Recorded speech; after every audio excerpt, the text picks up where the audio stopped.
여러분 기억나십니까? 아유, 예. 제가 중국에 한 11년 정도 살다가 한국을 들어와서 좀 이렇게 느끼는 바가 있습니다. 그 중에 하나가 이 한국 사회가 얼마나 빨리빨리 돌아가는지, 어떻게 그렇게 사람들이 분주하게 그렇게 사시는지.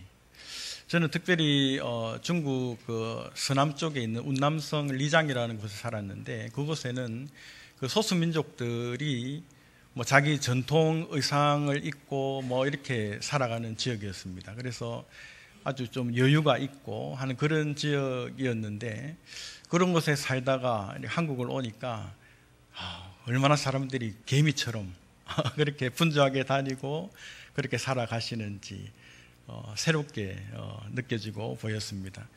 여러분, 지난 일주일 동안도 또 이렇게 분주하고 바쁜 삶 사시느라고 수고 많으셨습니다. 예. 오늘 또 이렇게 주님 앞에 나와서 예배 드리는데 하나님의 은혜가 풍성한 귀한 시간 되어줄 수 있기를 바랍니다. 우리 이 세상에 이렇게 분주하고 정신없이 막 살아가면서 때로는 멈춰서서 스스로에게 한 번씩 질문해야 됩니다. 나는 왜 사는가? 나는 지금 어디를 향해서 가고 있는가? 여기 앉아 계신 분들을 보니까 젊은 분들이 있고 또 이제 일선에서 퇴직을 하신 그런 분들도 계신 것 같습니다. 지금 일을 그렇게 하고 계신 분들은 이렇게 분주하게 살아가지만, 또 일선에서 퇴직을 하신 분들은 아마 매일매일이 또 무료하고, 오늘 아침에 눈을 떴는데 오늘은 무엇을 해야 되지? 그것이 걱정인 그런 분들도 있겠죠. 제가 TV 방송을 보다가 들으니까 어떤 나이 드신 분이 그렇게 이야기하더라고요. 뭐 이렇게 직장을 다니고 그렇게 사회생활을 할 때는 친구도 많고 여러 가지 관계들이 있었는데, 퇴직을 하고 나니까 점점 그런 관계들이 다 끊어지고 친구들도 하나 둘 세상을 떠나가고, 뭐 하루 종일 있어도 전화 한 통 오지 않고 전화 한 통 할 데 없는 그런 고립된 삶을 살아간다라는 이야기를 듣기도 했습니다. 여러분, 이렇게 분주한 삶을 살든 혹은 일선에서 물러나서 이런 좀 시간적인 여유가 있는 삶을 살든, 우리는 우리 삶에 대해서 질문해 봐야 됩니다. 나는 지금 어디를 향해서 가고 있는가? 나는 지금 잘 살고 있는가? 내 삶의 목적이 무엇인가? 라는 것을 생각해 봐야 된다는 것이죠. 우리의 삶이 아무리 바빠도 목사님 그런 생각할 여유가 없습니다. 그렇게 하는 분들이 계시겠죠. 혹은 뭐 이제 내 인생 다 끝나가는데 지금 와서 무슨 생각을 한단 말입니까? 여러분, 그러나 결단코 그렇지 않습니다. 우리는 우리 스스로에게 질문해야 됩니다. 왜요? 혹 내가 지금 가고 있는 이 길이 잘못된 길이라면 이러한 질문과 자기 성찰을 통해서 돌이킬 수 있기 때문이다라는 것이죠. 우리의 삶에 있어서 속도보다는 방향이 중요합니다. 여러분, 잘못된 어떤 목적지를 향해서 최고의 속도로 달려가면 그 마지막은 더 빨리 패망하는 것이죠. 그렇기 때문에 우리는 바쁘든 분주하든 또 그렇지 않든 우리의 삶에 대해서 우리 스스로에게 계속 질문하고 내가 지금 잘 살아가고 있는 것인가에 대해서 생각해야 된다라는 것입니다. 여러분, 우리 성도들의 삶의 목적이 무엇일까요? 여러분, 너무나도 잘 아시죠? 우리는 왜 삽니까? 하나님의 무엇을 위해서요? 하나님의 영광을 위해서 산다. 우리는 웨스트민스터 그 소리 문답 1문 그 제일 앞서 질문하는 그 근본적인 질문, 사람의 제일 된 목적이 무엇입니까? 라는 그 질문에 대한 대답을 다 알고 있습니다. 한마디로 하나님의 영광, 하나님의 기쁨을 위해서 우리는 존재하고 살아간다. 여러분 동의하십니까? 예. 우리 부평교회 성도들은 얼마나 믿음이 좋으신지 지금 제가 이렇게 보니까 눈이 반짝반짝하면서 그렇게 살아야죠. 하나님을 영광을 위해서 살아야죠. 하나님 앞에 기쁨을 드리기 위해서 살아야죠. 그렇게 대답하시는 여러분들의 그 마음이 저에게 들리는 것 같습니다. 어떻게 우리는 이 목적을 달성하면서 살아갈까? 끊임없이 고민하고 기도하고 삶 가운데서 노력해야 됩니다. 나는 하나님이 보실 때 정말 하나님을 기쁘시게 하는 삶을 지금 살아가고 있는가? 하나님이 나를 보실 때 정말 그렇게 느끼실까? 여러분 너무나도 중요합니다. 하나님이 지금 나를 보실 때 기쁘다. 너를 보니까 내 마음이 너무 흡족해 라고 말씀하실까? 여러분 오늘 우리가 읽었던 이 본문 말씀은 짧은 말씀이지만 이런 스스로에 대한 그 질문들에 대해서 명확하게 답을 주고 있습니다. 오늘 히브리서 11장 6절 말씀은 여기에 대해서 답을 제시합니다. 뭐라고요? 하나님을 기쁘시게 하려면 반드시 뭐가 있어야 된다? 뭐가요? 믿음이 있어야 된다. 믿음이 없이는 기쁘시게 못한다라고 아주 단정적으로 이야기하고 있습니다. 믿음 말고는 하나님을 기쁘시게 할 수 있는 것이 없다라고 우리에게 말씀해 주고 계시는 것이죠. 믿음이 있어야 된다. 그 앞에는요, 더 강조하기 위해서 뭐라고 하느냐면요, 반드시 있어야 된다. 하나님을 기쁘시게 하는 삶을 살고 싶으냐? 정말 하나님을 흡족해 하는 그런 삶을 추구하느냐? 그러면 반드시 믿음이 있어야 한다. 여러분, 믿음이 무엇입니까? 우리가 답을 찾기는 찾았는데 하나님을 기쁘시게 하려면 반드시 믿음이 있어야 된다. 답을 찾기는 찾았는데 조금 이게 애매하죠. 그러면 믿음이 무엇인가? 여러분, 믿음은 형용사, 그냥 뭐라 할까요? 뜬구름 잡는 식의 그런 단어가 아닙니다. 이 믿음이라는 것은요, 행동을 말하는 것이고 삶을 말하는 것입니다. 믿음에 대한 어떠한 공허한 생각 때문에 그런지 몰라도요, 사람들이 믿음으로 살아야지라고 생각은 하고 다짐은 하면서도 막상 또 주일날 와서 이렇게 머리를 숙이고 하나님 앞에 기도를 하다 보면은 얼마나 내가 믿음으로 살지 못한 것에 대한 후회가 많은지, 혹은 그런 분들도 있어요. 와서 내가 진짜 믿음으로 살았나 안 살았나, 그게 자체가 이렇게 좀 잘 구분이 안 되는 것이죠. 그래서 오늘 말씀은 우리에게 믿음이 하나님을 기쁘시게 한다라고 하는 것에서 끝내지 않고요, 그 믿음에 대한 내용을 우리에게 분명하게 제시하고 있습니다. 믿음이 무엇인가? 믿음이 무엇인가? 여러분, 이 믿음이 구체적으로 무엇인가? 오늘 말씀 가운데 우리가 발견할 수 있습니다. 오늘 말씀에 보면은 하나님께 나아가는 자는 반드시 그가 계신 것을 믿어야 된다. 이게 첫 번째 믿음의 내용입니다. 조금 전에 기도하시는 장로님 기도 속에 저번 주에 박 목사님이 에녹에 대해서 설교를 하셨습니까? 예, 오늘 저도 에녹에 대해서 잠깐 말씀을 드리겠습니다. 우리가 읽었던 이 말씀 6절 앞에 보면은 이 에녹이 나오죠. 이 에녹에 대해서 오늘 히브리서 11장 5절 말씀에 보면 그렇게 말하고 있습니다. 믿음으로 에녹은 죽음을 보지 않고 옮기었으니 하나님이 저를 옮기심으로 다시 보이지 아니하니라.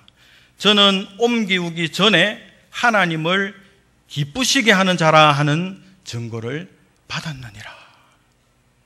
여러분, 에녹 하면은 먼저 딱 떠오르는 것이 뭡니까? 300년 동안 뭐 했다고요? 하나님과 동행하면서 살았다. 또 한 가지는요, 산채로 그냥 올리우심을 받은 그런 사람이었죠. 이 에녹은 정말 이 두 가지 일로 유명한 사람이죠. 여러분, 이 300년 동안의 하나님과의 동행, 그리고 산채로 올리우심을 받은 그의 마지막, 그 가장 뒤편에 뭐가 숨어 있는지 아십니까? 믿음의 삶이었다라는 것입니다. 그래서 이 에녹을 설명하면서 제일 먼저 나오는 단어가 믿음으로라고 되어 있습니다. 이 에녹은 믿음으로 300년 동안 하나님과 동행했고, 믿음으로 그렇게 산 결과로 하나님은 그를 산채로 데려가셨다라는 것이죠. 그것을 더 정확하게 말하기 위해서 뭐라고 하느냐면은, 그가 믿음으로 그렇게 살아왔기 때문에 그는 어떤 증거를 받았다고요? 하나님을 기쁘시게 하는 증거를 받았느니라. 이 에녹의 삶은 믿음의 삶이었습니다. 그렇기 때문에 또한 하나님을 기쁘시게 하는 삶을 살았다라는 것이죠. 그 결과로 그는 300년 동안의 동행과 산채로 올리우심을 받는 그런 놀라운 은혜를 경험할 수 있었다라는 것입니다. 성경은 우리에게 이 믿음의 내용에 대해서 분명히 말씀하고 있습니다. 하나님의 존재하심을 먼저 믿어야 될지니라. 하나님의 존재하심을 먼저 믿어야 될지니라. 여러분, 하나님 계심을 믿으십니까? 아마 여러분들 가운데 하나님의 존재를 부정하는 분은 한 분도 안 계실 것 같아요. 여러분, 하나님이 존재하신다. 하나님이 계신다. 우리 기독교의 대전제입니다. 하나님이 지금도 살아 역사하신다. 하나님이 지금도 존재하고 계신다. 하나님이 지금도 내 옆에 계시고 내 속에 계신다. 하나님은 이 온 우주에 충만하게 계신다. 이것이 우리가 믿는 바입니다. 그러나 여러분, 오늘날 이 세대가, 이 세상이 어떠합니까? 여러분, 한번 눈을 들어서 이 세상을 바라보십시오. 한번 보십시오. 뭐 인터넷을 조금만 이렇게 뒤져봐도요, 오늘날 이 세대가 하나님을 부정하는 세대다라는 것을 우리는 쉽게 찾아볼 수가 있습니다. 사람들 마음속에 온통 하나님을 인정하지 않습니다. 하나님이 계심을 부정합니다. 과학자들, 인문학자들, 이런저런 공부를 많이 한 사람들, 하나님의 존재를 부정하는 사람들이 얼마나 많은지 모릅니다. 물론 그 가운데서 정말 하늘에 빛나는 별과 같이 하나님의 살아계심을 증거하며 살아가는 그런 아름다운 그리스도인들이 있지만, 여러분, 이 세대가 이미 하나님의 존재를 더 이상 인정하지 않으려고 하는 그런 세대로 점점점 그렇게 흘러가고 있음을 우리는 부인할 수 없다라는 것이죠. 여러분, 하나님 계심을 믿지 않는 자의 삶이 어떠합니까? 본래 사람은 하나님의 형상을 따라서 지은 바 되어진 존재입니다.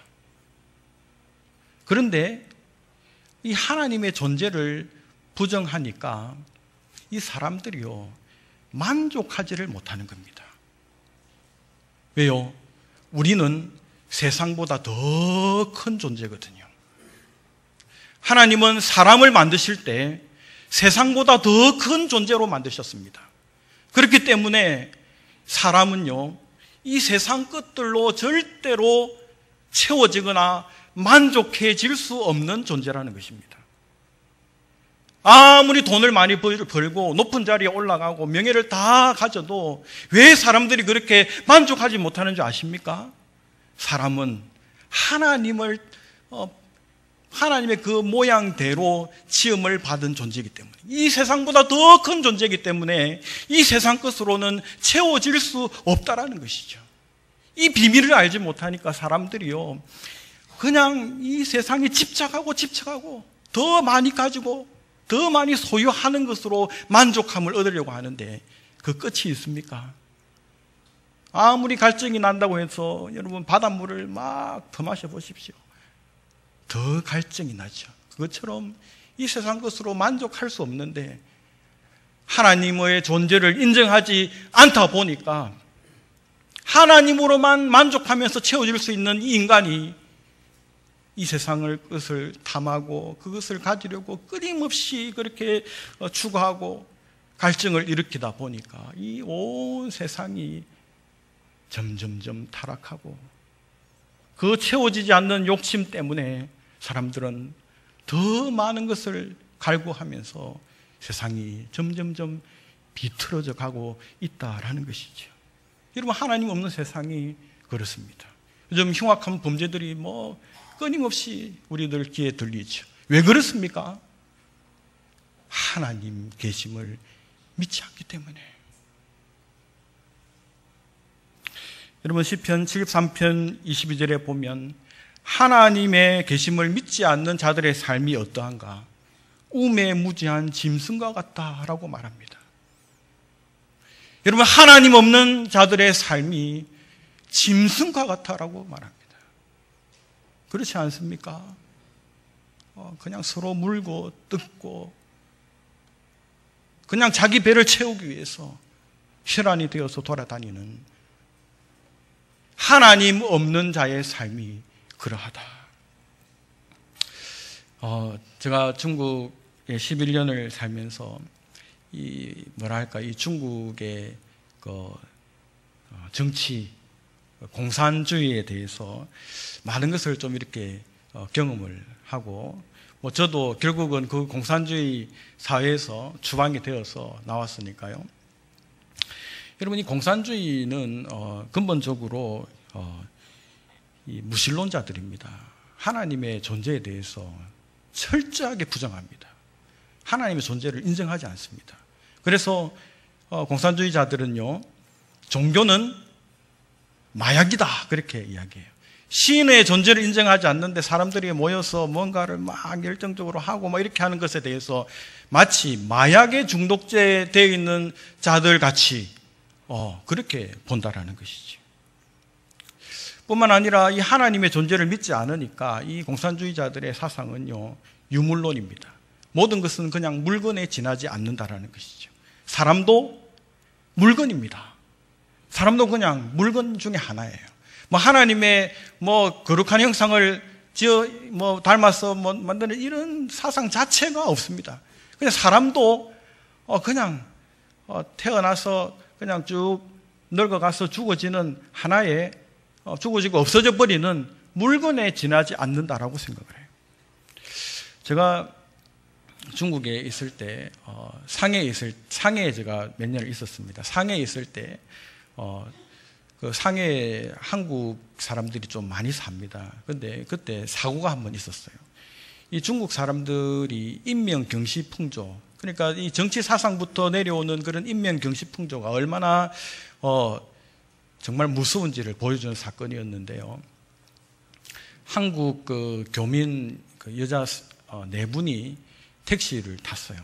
택시를 타고 어디를 이렇게 이제 가는 길이었는데 고가도로에서 이 택시 기사가 중앙선을 넘어서 빠른 속도로 확 이렇게 달려가다가 맞은편에 오는 차하고 정면 충돌을 했습니다. 택시 기사를 포함한 5명이 그 자리에서 아니에요. 다 죽었어요. 그날 다 죽었어요. 큰 사고였어요. 몇 년 전에 있었던 사고인데. 그런데 사실 제가 이제 그 이야기를 들으니까 뒤에 그렇게 하더라고요. 사실은 그분들이 다 그 자리에서 죽은 게 아니었어요. 그분들의 죽은 그 사인은요, 과다출혈이었습니다. 피를 많이 흘려서 죽었어요. 왜요? 사고가 탁 났는데 사람들이 이렇게 몰려들었어요. 죽은 사람들은 이제 뭐 이렇게 탁 사고가 나면은 막 구경하러 확 몰려오거든요. 막 수백 명 사람들이 막 몰려와가지고 어떻게 해야 되겠습니까? 빨리 신고를 하고 막 이렇게 사람을 구하고 응급조치를 하고 이렇게 해야 되는데 응급조치와 신고는 하나도 안 되고 이 사람들이 그 죽어가는 사람들의 그 지갑을 다 빼간 거예요. 지갑을. 그 나중에 이제 경찰들하고 119 소방대가 와가지고 사람들을 이렇게 구조를 하는데 이미 신고가 너무 늦게 되어져 가지고 이 사람들이 다 그냥 과다출혈로 다 죽었어요. 그리고 그 가족들을 찾는데도 몇 날 며칠이 걸렸습니다. 왜요? 지갑을 다 빼가지고 이분들 신분이 확인이 안 되는 거예요. 한국 사람인지 중국 사람인지 어느 나라 사람인지도 안 되는 거죠. 그거 다 죽었습니다. 중국에서는 이런 비슷한 사건들이 많이 있습니다. 옆에서 사람이 이렇게 죽어가도 그냥 번쩍만척. 저도 중국에서 노상 강도를 당한 적이 있습니다. 한 7명 정도가 이렇게 칼을 들고 저를 위협하고 거기가 한낮 그 대로변 그 육교위였습니다. 그런데 그 많은 사람들이 막 지나다니는데 저를 향해서 이렇게 칼을 들고 이렇게 뭐 내놔라 이렇게 하는데도요, 누구 한 사람도 신고하거나 뭐 관심을 가지고 해주는 사람이 아무도 없었습니다. 왜 그렇습니까? 여러분, 하나님의 존재를 인정하지 않는 사람들의 삶이 그러합니다. 사람을 귀하게 여기지 않습니다. 사람을 물건 취급합니다. 왜 우리가 존재하는지 모릅니다. 그냥 짐승처럼 그렇게 먹을거리를 찾아다니면서 그렇게 살다가 죽으면 그만이지 라고 생각하면서 사는 것이 하나님의 존재를 부정하는 자들의 비참한 삶이다라는 것이죠. 여러분, 우리는 지금 이런 세상 가운데 살고 있습니다. 성경은 분명하게 말씀하시죠. 시편 53편 1절에 어리석은 자는 그 마음에 이르기를 하나님이 없다 하도다. 저희는 부패하여 가증한 악을 행하며 선을 행하는 자가 없다라고 말씀합니다. 하나님을 없다 하는 자는 어리석다. 왜 어리석어요? 자기가 어디서 온지도 모르고 남에 대한 생각도 없고 그냥 그렇게 주어진 대로 짐승처럼 살다가 가니 그 삶이 그러하다라는 것입니다. 여러분, 오늘 저는 여러분들에게 한 가지 좀 무거운 말씀을 드리겠습니다. 여러분, 이 세상은 이렇게 하나님이 없다, 이 무신론자들이 뭐 점점 많아지는 세상인데요. 여러분, 무신론자는 이 두 종류가 있습니다. 이렇게 아예 하나님이 없다라고 말하고 뭐 생각 자체도 그렇게 하는 무신론자가 있고요. 또 한 종류의 무신론자는 실천적인 무신론자가 있다라는 것입니다. 여러분, 이 실천적인 무신론자는요, 우리 교회 속에 적지 않게 존재합니다. 조금 전에 제가 이 무신론, 하나님이 안 계신다 하는 자들의 삶에 대해서 말씀드렸는데, 여러분, 교회 안에 실천적인 무신론자들이 적지 않게 있다라는 것입니다.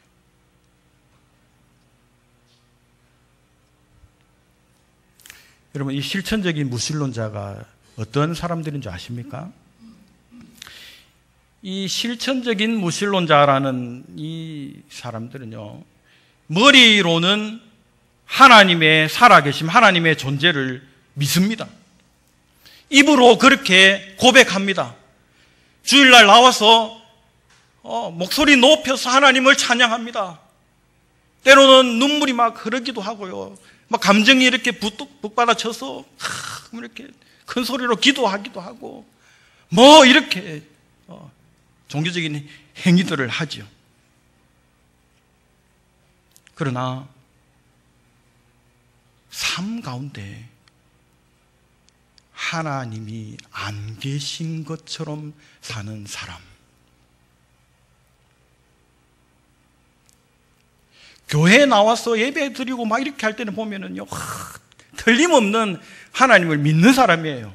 그런데 그냥 세상 속의 삶 가운데 돌아가면요, 마치 하나님이 안 계신 것처럼 그렇게 살아가는 사람이 실천적인 무신론자. 그런 사람들이 교회에 적지 않게 있다라는 것이 여러분 얼마나 슬픈 현실인지 모릅니다. 세상 사람들과 살아가는 방법이나 생각이나 뭐 태도나 이런 게 별반 다르지 않아요. 이방인들이나 하는, 그 성경에서 말하는 대로 이방인들이나 하는 그런 온갖 세상의 염려와 근심과 두려움을 다 가슴에 담고 그냥 그렇게 막 살아가는 것이죠. 뭐 뒤를 돌아보고 스스로 질문하고 하는 그런 여유조차도 없습니다. 그냥 막 이 쳇바퀴처럼 돌아가는 세상 속에 그냥 끼어가지고 정신없이 살아가는 것이죠. 그리고 딱 하루 주일날 와서 예배드리는 그 시간에만 하나님이 존재하시는 거죠. 이것이 바로 또 다른 하나의 무신론자, 실천적인 무신론자라는 것입니다. 무엇을 먹고 무엇을 입고 어떻게 살까? 세상 사람들이 세상을 사랑하고 돈을 사랑하고 그것을 쫓아가는 것처럼 세상의 온갖 우상들을 마음속에 두고 그렇게 우리가 살아가고 있지 않는가라는 것입니다. 교회에 와서는 주여 주여라고 외치고 찬송하고 뭐 말씀 듣고 하지만 막상 세상에 나가서 우리가 정말로 하나님, 우리의 삶 그 깊은 곳에까지 하나님의 살아계심을 인정하고 그 하나님 앞에서 정말 하나님이 지금 나를 보고 계신다라는 그런 마음으로 우리가 매일 매 순간을 살아가고 있는가, 우리 자신을 돌아봐야 된다는 것입니다. 종교개혁자 마틴 루터에 대한 유명한 일화가 있습니다. 그 마틴 루터를 생각하면은 굉장히 강직한 불도저 같은 그런 사람으로 우리가 생각할 수 있는데 그렇지가 않았던 것 같습니다. 이 마틴 루터가 종교개혁을 하고 여러 세력들에 대해 공격을 받기 시작했죠. 점점 상황이 불리해지고 뭐 어려워졌을 때 이 루터가 절망감에 휩싸였습니다. 그리고 급기야는요, 자포자기했습니다. 야, 이거 나는 더 이상 못할 것 같아. 아마 그렇게 생각한 것 같아요. 그리고 절망하고 자포자기했어요. 이렇게 머리를 푹 숙이고 있는 이 루터 앞에 아내가 검은 소복을 입고 탁 나왔어요. 그리고 막 통곡을 하는 거예요. 이 루터가 물었습니다. 누가 죽었어? 아내가 대답하는 말이 그렇습니다. 여보, 하나님이 죽었어요. 이 루터가 화가 났어요. 무슨 소리 하냐고 지금. 하나님이 왜 죽어? 이 아내의 대답이 그렇습니다. 내가 당신을 보니까 하나님이 죽으신 게 틀림없다고. 그렇게 절망감에 빠져 있고 그렇게 자포자기하고 있는 당신의 모습을 보니까 하나님이 죽으신 것 같다고. 이 말을 듣고 루터가 정신이 번쩍 들더랍니다. 그래서 다시 살아계신 그 하나님을 의지하고 일어서서 마침내 이 종교개혁의 그 과업을 이루어갈 수 있었다라는 일화입니다. 여러분, 우리도 삶 가운데 때로는 절망감이 들고 또 자포자기하고 싶은 그런 마음이 들 때도 있죠. 온 세상 사람들이 하나님이 더 이상 존재하지 않는다라고 그렇게 말하는 그런 분위기 속에서 우리의 생각도 좀 희미해지는 그런 삶을 우리가 살 때가 있었습니다. 그러나 여러분, 우리는 오늘 우리 이 주일 이 아침에 다시 한번 우리 마음속으로 하나님 앞에 고백합시다. 하나님은 살아 계십니다. 하나님은 계십니다. 하나님은 존재하십니다.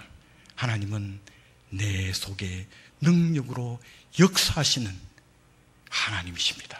아멘. 저도 선교지에서 여러 가지 많은 어려움들을 당하고 겪었습니다. 때로는 위기의식에 휩싸이고 때로는 절망감에 휩싸일 때도 있었습니다. 그렇게 하다가 몸이 너무 안 좋아져가지고 제가 여러분 있던 곳이 해발 한 2,500m 정도 되는 것이고 이렇게 조금 사역하러 이렇게 올라가면은 뭐 3,000, 4,000m 되는 것까지 이렇게 가서 거할 때가 있었거든요. 그렇게 하면은 몸이 이제 계속 그 높은 곳에 그냥 지속적으로 쭉 이렇게 사니까 이 고산증이나 이 산소가 희박하니까요. 거기에서 그 원인에 대해서 나오는 여러 가지 질병들이 생기더라고요. 그래서 몸이 너무 안 좋아지고 아프면 이제 견디다 한국을 잠깐 이렇게 나와서 있다가 다시 들어가게 됩니다. 한국에 나와서 뭐 한 달 정도 이렇게 보통 있었는데 한 달이요, 여러분 정말 거의 주일만 빼고 뭐 병원을 계속 한 달 동안 계속 다니는 거죠. 내과, 외과, 뭐 정형외과, 뭐 신경과, 뭐 오만 병을 다 다니고 또 이제 몸을 좀 이렇게 추스려서 이제 다시 들어가죠. 한 번은 그런 적이 있습니다. 이 비행기를 타고 다시 그 지역으로 쭉 들어가는데 그 지역은요, 뭐 산밖에 없습니다. 산도 그냥 산이 아니고 우리 집 뒷산이 한 6,000m 정도 되는 설산이니까 뭐 높은 고산들이 이렇게 쫙 펼쳐져 있는 그런 곳인데 비행기를 타고 가는데 그 산밖에 안 보이는 거죠. 제 마음속에 그런 생각이 들더라고요. 야, 이번에 들어가면 내가 살아서 나올 수 있을까? 한 번은 그런 생각이 들더라고요. 왜냐하면 그 지역은 비행기가 뭐 자주 있는 지역이 아닙니다. 이렇게 한번 나오려면은 뭐 며칠 이렇게 걸려서 나오는 지역이고, 그래 하다 보니까 만약에 거기 위급한 어떤 상황이 생기면 죽는 거죠. 그냥 죽는 거죠. 그래서 비행기를 타고 이렇게 가면서 야, 이번에 들어가면 내가 또 살아서 나올 수 있을까? 그런 좀 절망감이 있을 때 기도하면 하나님께서 어김없이 저에게 하시는 말씀이 그렇습니다. 내가 너와 함께한다. 내가 너와 함께. 염려하지 마라. 나에게 맡겨라. 내가 있다. 여러분, 그 한마디면 충분했습니다. 내가 있다. 얼마나 든든한지요. 얼마나 힘이 되는지요. 여러분, 여러분들의 삶 가운데 이 하나님을 경험하며 사시는 여러분 삶이 되어지기를 바랍니다. 여러분, 그것을 믿으십시오. 그 하나님의 존재하심을 믿는 그 믿음이야말로 하나님을 기쁘시게 하는 믿음이다. 얼마나 좋아요. 뭐 다른 거, 뭐 어려운 거, 여러분 뭐 수학 문제 내놓고 뭐 이걸 풀어라, 그게 아니에요. 하나님은 그냥 너 내가 있는 걸 믿어. 그러면 내가 얼마나 기쁜지 몰라. 그 말이에요. 얼마나 쉬워요. 하나님 살아계십니다. 그래서 믿는 것. 그것이 하나님을 기쁘시게 하는 믿음이다. 또 하나, 이건 더 좋아요. 무엇을 믿으라 하시냐면요, 자기를 찾는 자들에게 상 주시는 이심을 믿어야 할지니라. 여러분, 더 좋습니다. 이건 더 쉬워요. 상 주시는 하나님을 믿어라. 이 믿음이 하나님을 기쁘시게 한다. 이야, 여러분, 얼마나 좋습니까? 상 주시는 그 하나님을 믿어라. 하나님이 나에게 상을 주신다는 거죠. 하나님이 나에게 주시는 상급이 있는 것을 믿어라. 이야, 여러분, 얼마나 좋습니까? 여러분, 오늘날 이 신학도요, 많이 변질되어 가지고 하늘 없는 신학이다 해가지고요, 하늘에 속한 것에 대한 어떤 말씀을 하면요, 마치 뭔가 실체가 없는 공허한 것으로 생각하고 성경을 보는 그런 신학자들이 여러분 많습니다. 하늘의 것, 하늘에 보화를 쌓아둬라 이러면요, 그게 무슨 말이지 도대체? 땅에 쌓을 것도 없는데 무슨 하늘에 보화를 쌓아두라 말이냐.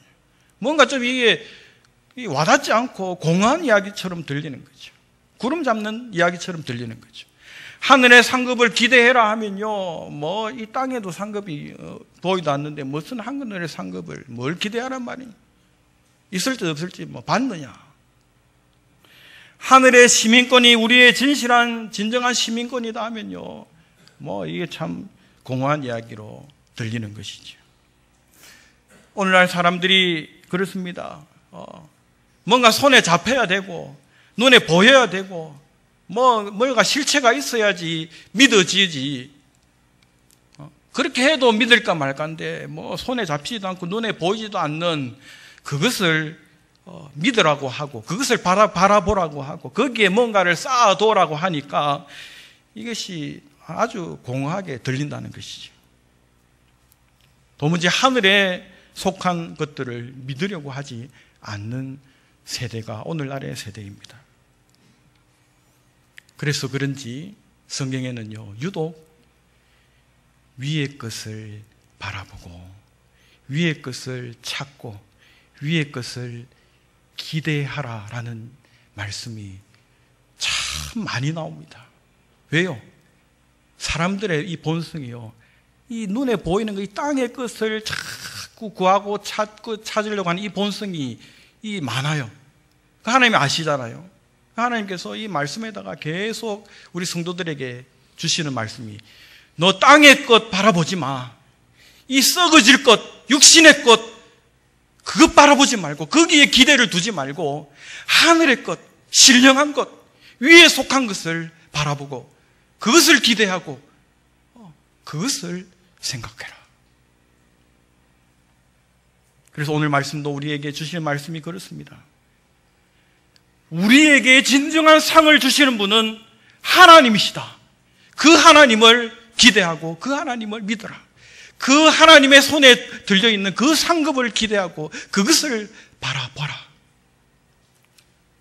그 상 주시는 하나님을 믿는 그 믿음이 하나님을 기쁘시게 한다. 사랑하는 성도 여러분, 위의 것을 바라보고 위의 것에 소망을 두시는 여러분 되어지기를 간절히 바랍니다. 하나님이 주시는 상급을 기대하고 바라볼 수 있는 저와 여러분 되어지기를 간절히 바랍니다. 어떤 이는 그렇게 이야기합니다. 뭔가 상을 기대하고 하는 것은 저급한 믿음이다, 그렇게 생각하는 분들이 있어요. 꼭 상이 없어도 우리가 열심히 할 수 있습니다.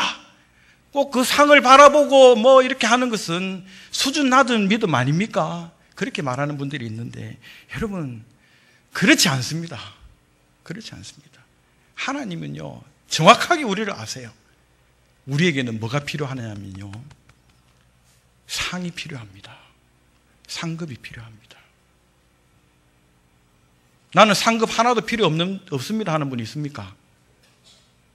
나는 이미 받은 은혜가 너무 많아가지고 더 이상 상 필요도 없습니다. 그냥 괜찮습니다.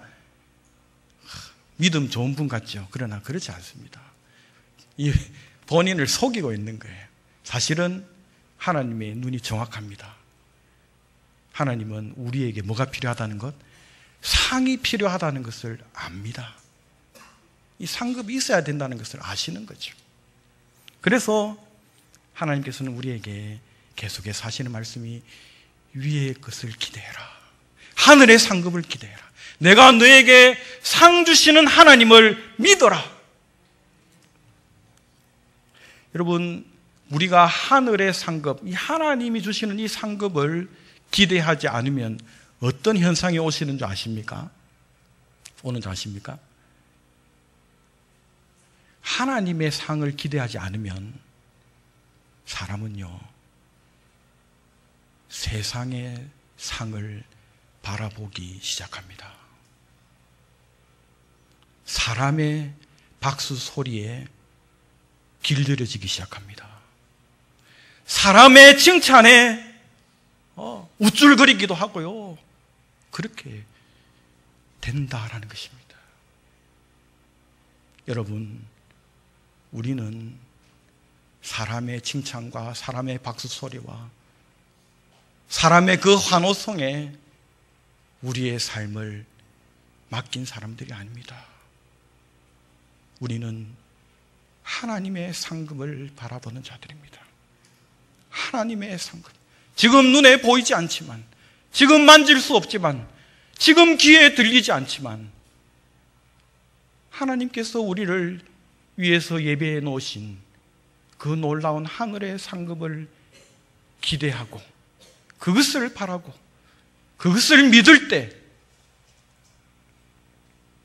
우리에게 상 주시기를 아끼지 않는 그 하나님의 놀라운 은혜와 복이 우리의 삶에, 지금 이 삶과 내세의 삶에 풍성하게 임할 줄 믿습니다. 여러분, 우리는 어떻게 묵묵히 우리 앞에 주어진 하나님께서 우리에게 맡기신 그 사명의 길들을 묵묵히 걸어갈 수 있습니까? 하나님의 칭찬과 하나님의 그 상급을 바라볼 때, 그 천국의 박수 소리를 기대하고 나아갈 때, 우리는 이 힘들고 어려운 이 세상에 살면서도 묵묵히 주님께서 나에게 맡기신 그 일들을 이루어 나갈 수 있다라는 것입니다. 여러분, 성도로서 세상 살아가기가 만만치가 않습니다. 우리의 믿음의 여정이 참 짧지 않죠. 장거리 경주와 같습니다. 때로는 지치기도 하고 때로는 주저앉기도 하죠. 그러나 여러분, 우리를 위해서 상을 준비해 놓고 계시는 그 하나님을 믿고 다시 일어설 수 있기를 바랍니다. 제가 작년 10월 1일 날 중국에서 이렇게 이제 주방 명령을 받고 한국으로 이제 막 일주일 동안 그동안 가르친 사람들 만나야 되죠. 또 짐 정리해야 되죠. 정신없이 일주일을 보내고 일주일 만에 딱 정한 시간에 이제 모든 걸 딱 정리하고 저 아내하고 가방 딱 들고 그냥 딱 중국을 이제 나왔습니다. 이렇게 떠나오면서 여러 가지 생각이 들더라고요. 이제 한국에 딱 도착할 때쯤 되어서 누가 우리를 위해서 우리를 환영합니다. 이렇게 그동안 수고하셨습니다. 우리를 좀 맞이해 줄 사람이나 있을란가? 제가 제 아내에게 그렇게 이야기를 했어요. 좀 솔직히 인간적인 그런 마음이 들더라고요. 누구라도 좀 와서 아이고 그동안 수고했습니다. 어깨라도 이렇게 좀 두드려주고 좀 격려해주고 조그마한 이런 팻말이라도 다 이렇게 들고 선교사님 환영합니다. 수고하셨습니다. 이렇게 누구라도 좀 그렇게 할란가? 아니나 다를까 나오니까요. 하나도 없더라고요. 그런 게. 제 아내가 제 얼굴을 보고 그렇게 이야기를 하더라고요. 여보, 그런 걸 기대하냐고. 하나님께서 다 아시는데. 하늘에서 우리에게 지금 막 박수 보내고 있는데 그 소리가 안 들려요. 여러분, 우리 사람이기 때문에 때로는 이 사람들의 관심과 박수 소리가 없고 뭐 이렇게 내 혼자 이렇게 죽을 때 고생해도 이거 뭐 알아주는 사람도 없고 이거 뭐 여러분, 그게 아니라는 것이죠. 누가 아신다? 하나님이 아신다. 상 주시는 그 하나님께서 다 아신다는 거죠. 다 아시고 상을 준비하시고 우리에게 주실 그날을 기다리고 계신다. 여러분, 이 사실을 믿으시기 바랍니다. 그 상 주시는 하나님을 믿으시기 바랍니다. 하나님께서 얼마나 그분도 우리 만나기를 고대하고 계신지. 우리가 언젠가 우리는 다 주님 앞에 서지 않겠습니까? 그날에 하나님으로부터 진정한 상, 진정한 칭찬 우리가 드려야 되지 않겠습니까? 사랑하는 여러분, 믿음은 그냥 멈춰 있는 것이 아닙니다. 믿음은 행동하는 것이고 살아가는 삶 속에 증거되어져야 합니다. 여러분, 하나님이 계심을 믿는 그 믿음으로 하나님 모시고 하나님과 동행하며 사실 수 있기를 바랍니다. 상 주시는 하나님을 믿는 그 믿음으로 위의 것을 기대하고 소망하며 살아갈 수 있기를 바랍니다. 이런 믿음만이 하나님을 기쁘시게 합니다. 그 믿음의 삶이 최고의 삶이요, 이 믿음의 삶이야말로 최선의 삶임을 여러분 마음속에 새기시고 이러한 믿음의 삶을 통해서 하나님을 기쁘시게 함으로 우리의 기쁨 또한 충만해지는 우리의 매일매일이 되어질 수 있기를 주님의 이름으로 축원합니다. 한번 기도하겠습니다.